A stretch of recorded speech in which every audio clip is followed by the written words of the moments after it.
You ever think about how much is hidden inside a really simple word? Well, today we're going to do just that. We're going to take one super common word and peel back the layers to find this amazing story about language itself. All right, so let's jump right in. The word we're looking at is smile. I mean, everyone knows this word, right?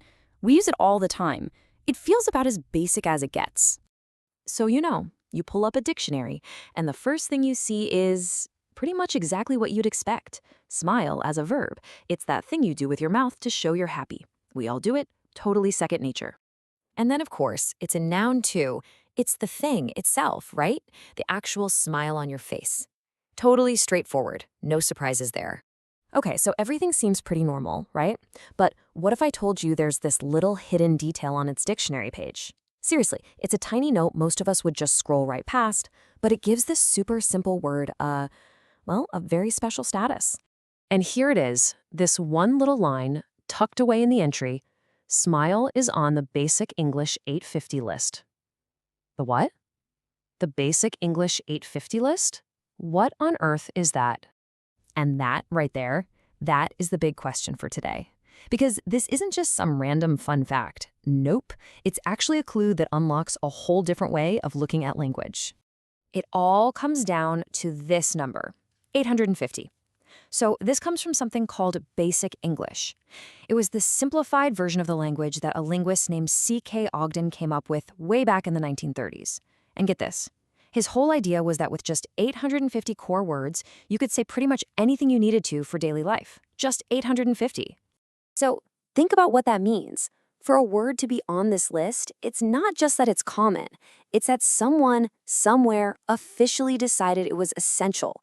It's like one of the foundational Lego bricks of English, a piece you just can't build without. And this is what I think is so cool. If you look at how the dictionary actually categorizes the word smile, you see verbs, nouns, and then you see B850. It's treated as a core category, right alongside its grammar rule. It's not just some note at the bottom. It's part of the word's identity. Okay, so let's put this all together. What are we really saying here? Smile isn't just a simple word for an action or a thing you see on someone's face anymore, is it? Being on that B8050 list totally elevates it. It's been stamped as one of the most fundamental, most vital building blocks for speaking English. It's a core concept. But that just brings up another question, doesn't it? I mean, think of all the words in English, hundreds of thousands of them. So why this word? Why smile? Why did it make the cut for the super exclusive club of 850 words?